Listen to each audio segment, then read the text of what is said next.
Maggie. We spoke earlier this week. Yes, how are you? Christy says really wonderful things about you, and she made me feel comfortable, and you made me feel comfortable, so thank you. Oh, good. I'm glad. Yeah, Christy is so sweet. So, okay, there's Dr. Robinson. I'm just going to be with y'all. Hello. Okay. Hi Fantastic. there. Hi, I'm trying to make you the biggest picture. Okay, here we go. Yeah. Oh, It's okay. I have you as a little picture, and then I have Maggie as a big picture.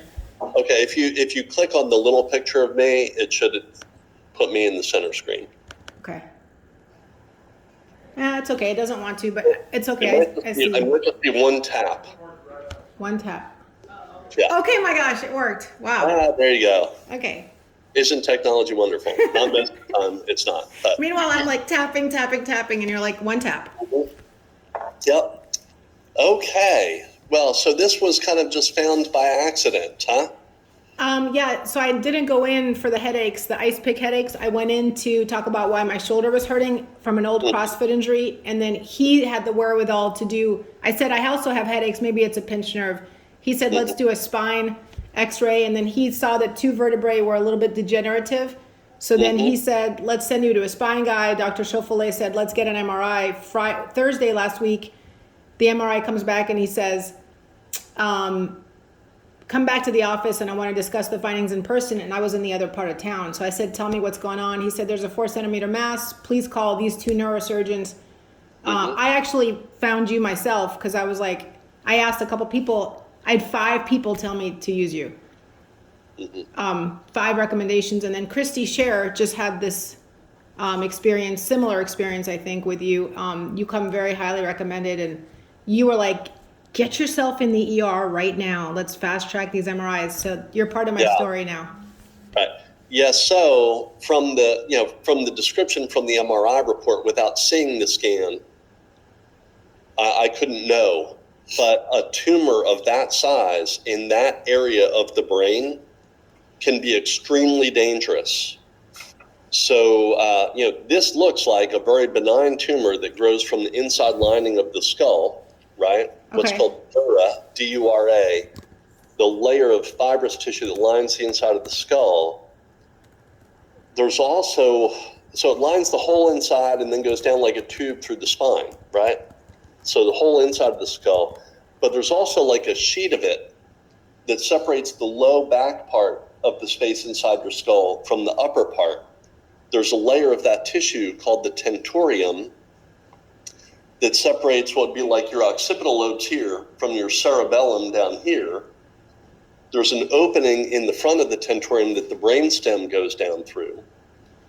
This looks like it's growing from the tentorium, from that layer of dura. Tumors that grow from the dura, these benign tumors that grow from the dura, are called meningiomas. But yeah, from the report, I was very concerned, and it does. The MRI does reveal that the low part of the cerebellum is pushing through the opening at the base of the skull that the spinal cord goes down through, and it's everything's stuffed down in there, which is a potential risk of spinal fluid buildup up above. The spinal fluid is not only in your back, it's inside and outside the brain in your skull. It's actually made in fluid chambers inside the brain, and it flows out at the low part of the brain, gets out of the brain, down through the spine, and over the surface of the brain, it gets absorbed back into the bloodstream again. People generally make spinal fluid at a rate of about 1 ounce an hour, and things being tight down here could obstruct the flow of spinal fluid and cause spinal fluid to build up above. Now, there's no sign of that right now, and with this being a slowly growing benign tumor rather than a more aggressive, fast-growing malignant tumor, the risk of obstructive hydrocephalus is less, although I still can't say that it's 0.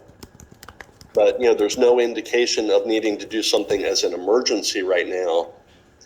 If it looked like it was a metastatic tumor that spread from, say, breast cancer, lung cancer, kidney cancer, something like that, and went to the brain, then it would have been a surgical emergency to take it out, which is why I said go to the ER and get the scan done rather than waiting. I'm glad you did.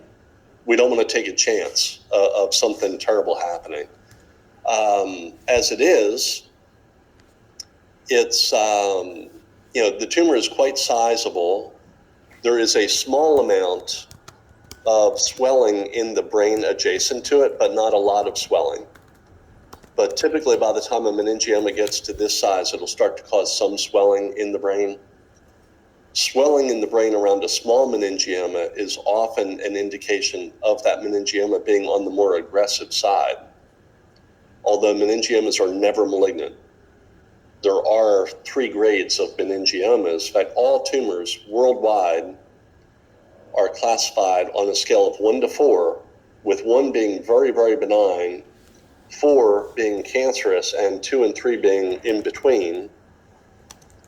90% of meningiomas are grade 1, very, very benign. The other 10%, 1 in 10, are spread between grade 2 and grade 3. There is no grade 4 meningioma. So this is a grade 1, you think? Well, statistically, it most likely is. We won't know until we go in? You don't know until you have a piece of it to look at in the pathology lab. Are you gonna do two? Are you gonna go in first or go in one time and just knock it out of the park? We're going to go in once and remove it as completely as can safely be done. Let's go. So there is and cerebellum is very forgiving. So that back part of the brain there, the cerebellum, the midline portion of the cerebellum is involved in your balance of your trunk, okay?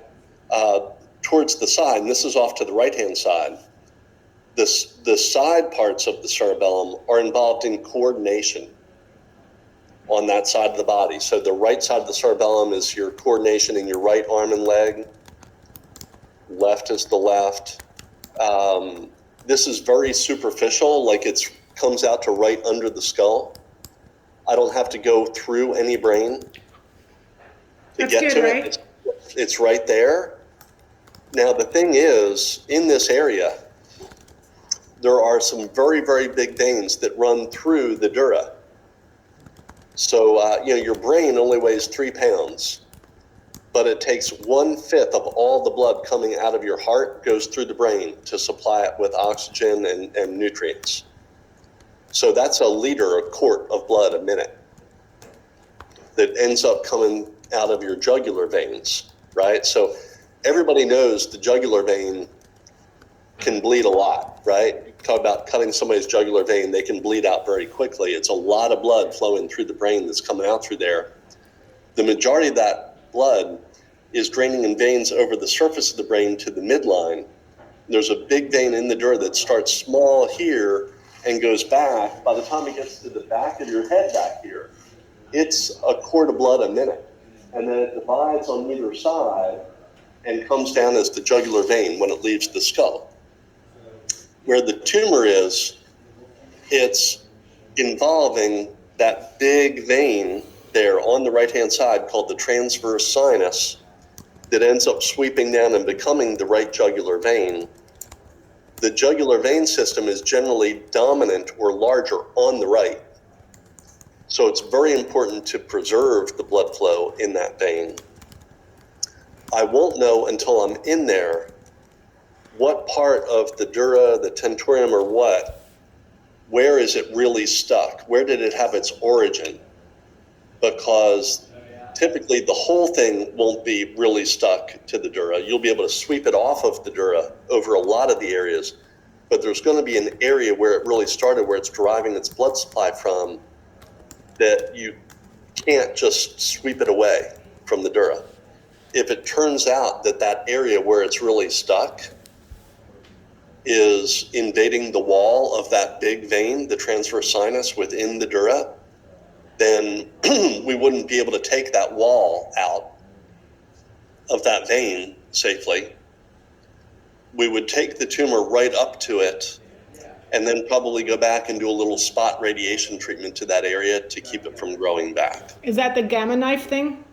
Yes, So ma'am. when you go in, are you planning on taking out via cutting as much as you can and then sucking whatever is left and then gamma ray the rest of it? So it's possible that I might feel that we get it completely out. With cutting. Because if the area of attachment of the meningioma is on the dura under the skull or along the free part of the tentorium where I can remove that dura with the tumor, then there's a possibility we wouldn't have to do any Gamma knife treatment.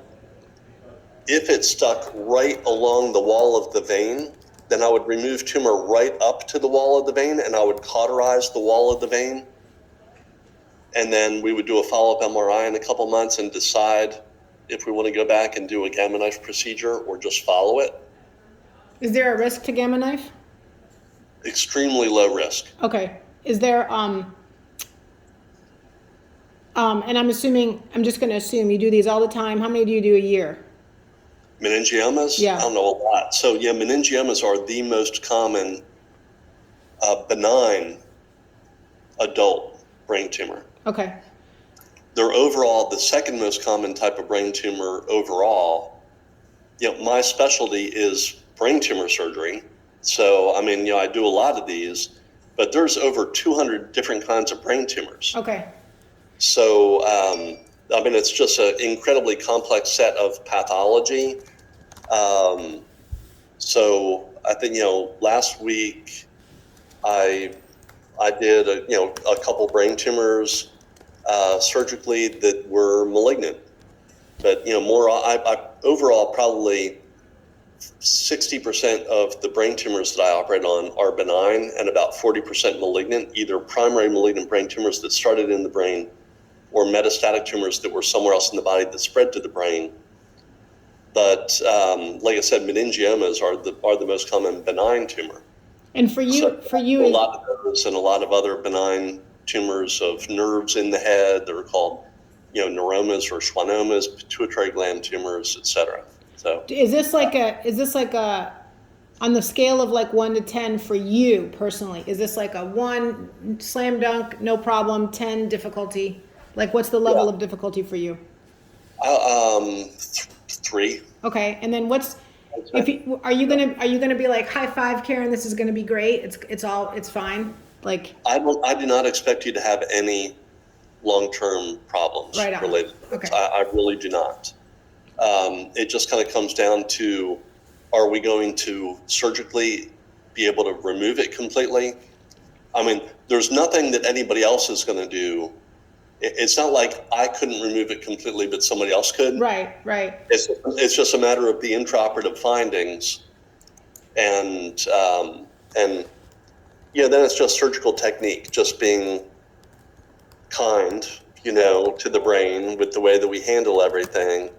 And back here, probably overall, the biggest risk of a potential problem back here. And anytime we do surgeries that are low across the back of the head, the risk of the person leaking spinal fluid from inside to out is elevated. And in this case, that layer of tissue that lines the inside of the skull, the dura, which is the layer of tissue really that would hold the spinal fluid in, that area of dura is likely to be what the tumor is actually growing from. So I might have to remove some of that dura that's right under the skull, and then I would put a synthetic replacement in for it when I'm closing things up. But to have a fluid collection develop back there or leak spinal fluid would be the single highest risk. Okay. So I'll be giving a lot of attention to trying to prevent that. Okay. So there's spinal fluid risk. Spinal fluid leaking is the number one risk. The second number one risk might be bleeding out, which you're probably going to collect blood. You might even collect my blood in advance. Who knows?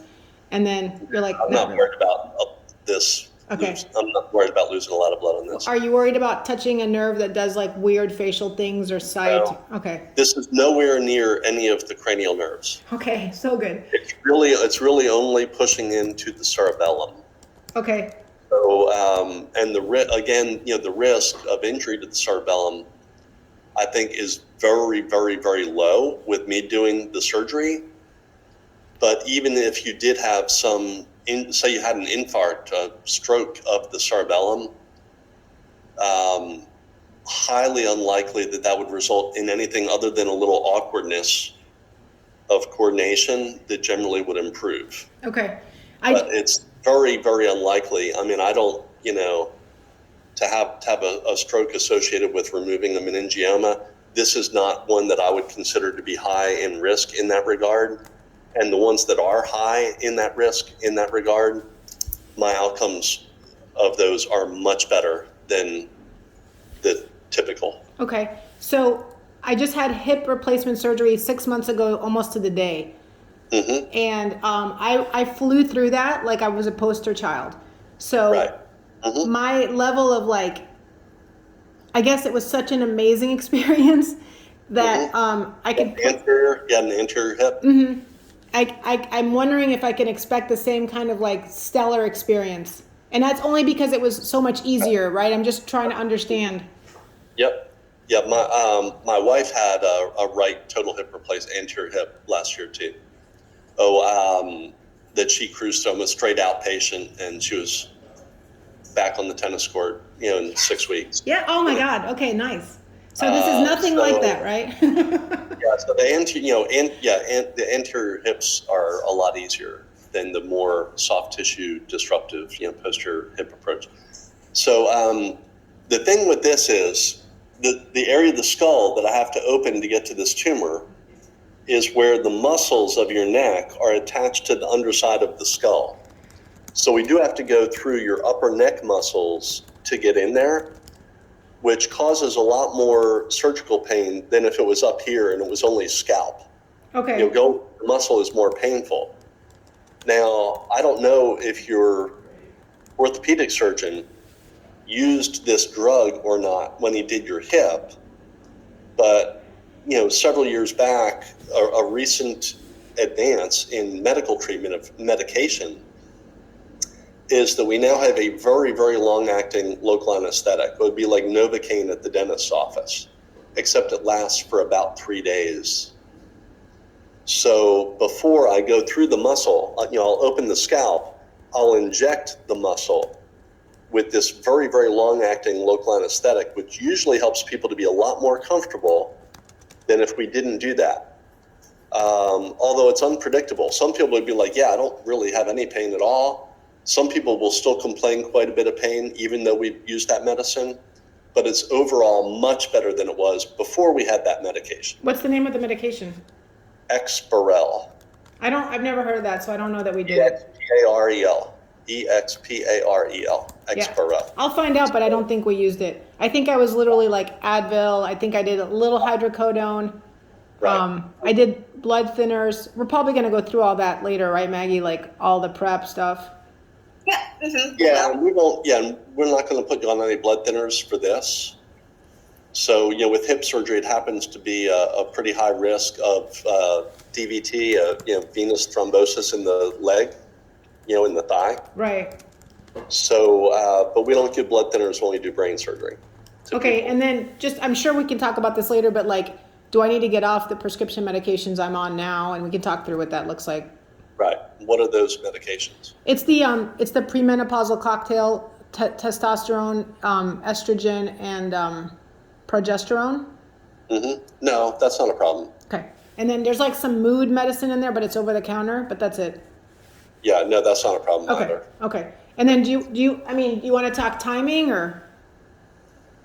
Well, Maggie told me that you had a particular time in April that you had wanted to plan to have it done, and that we had availability that day. So I told her yesterday to go ahead and pencil you in for that time and hold it for you. Here's why, and you can tell me how you feel. It's slow growing. It's low risk. I've already flown once after symptoms. I've flown before. I have a possible trip next week to New Jersey. That's 2 hours in flight. A possible trip to California. That's 4 hours in flight. And then I have visitors for Easter. So if we get through that, I think I'm done with those trips and I'm mentally aware of what we're doing and I can prepare. If you feel like that's not a safety risk, April 12th at 7:30 a.m. was the day I was looking at. I can't tell you that there's zero risk, but I think that the risk is very low. Okay. For us to wait. And for you, I think for you to go ahead and, keep your plans that you have and have everything all in place, in advance. So when you rush into things as an emergency, it tends to cause a lot of other problems in your life that you have to deal with. Right. So if we can go into this in a planned manner and you go into it feeling like I've got everything all settled out and I'm all ready to go, I think that's fine. High five to you.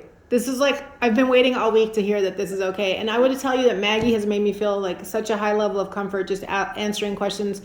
Obviously, Dr. Vasudevan was really great answering questions that day. We couldn't see the scans, so the machine wasn't working. So I sent them to a friend who can read scans, and she gave me like a visual, and she said it doesn't look, it looks benign to me as well. So I've had 4 people this week kind of tell me you're heading in the right direction. So it's a nice feeling of safety and security. Right. Yeah, I get it. Okay. Did I ask all the right questions? I believe so. I'm just trying to log back into the hospital system right now. So, Dr. Have you actually seen a picture of what it looks like? The primary MRI looked like I could see one. Can I share my screen? You should be able to do that somehow. Okay. Should be able to, although I'll tell you, I've tried with people because it says share screen off to the left, and I've tried to do it but haven't been able to. But I do think it looks like we're seeing your screen now. Great. Those are my kids. Awesome. You'll find that I'm very precise and I have my, stuff together, right? So this is the image, which is, there's our friend. We're gonna call him something eventually. And then this is my girlfriend, putting it through the DICCOM, whatever you call it. Karen, looking at you. Yeah, and she's literally verbalizing. She's going through the machine and verbalizing what she sees. She's a physician, but she just tissue specialist. So she's a good friend that just said, I'll offer to look at these things for you. And that was the first time I had seen them. So I did take a little bit of a step back, holy shit, it's big. It is large. Okay. Yeah. And then this is just her kind of going through the process and showing me the contrast. And then she did 3 videos in a row of the 3 MRIs. And then she just, it doesn't sound like you're super worried about this degenerative stuff on my spine because it's old age and I'm getting shorter maybe? Yeah, no, I don't think there's anything worrisome about it, but it may be causing you symptoms, and eventually you may end up having surgery on your neck, for a pinched nerve or something at some point in time. But okay, and then there was a secondary tumor that's super small in the front lobe. And that was the only other thing that came up on both the radiology report as well as the, so that's what I've seen. I don't know if there's any more photos. Okay. That's all I've seen. Okay. I'm just getting back into our system here. Dr. Robinson, while you're doing that, so I can tell Erica, what's the name of the surgery and the length of time? Right suboccipital craniotomy for meningioma. How much time is that? Say 3.5 hours. And is that a 3-day stay at the hospital? Might be 1 night, might be 2. Unlikely to be longer than that. Yes, baby. All right. Yep. So we're very big on getting people up and moving quickly and mobilizing people to reduce the risk of complications. So generally, we would be getting you up, doing some walking around, that evening after the surgery's done. And a lot of people, I'd say probably half or more of the people would go home the next day. Okay. Are you, do you have a visitor policy? Well, the hospital does. And, which obviously, with COVID, it's been kind of, in evolution. So generally, they'll let people have one person, visit them.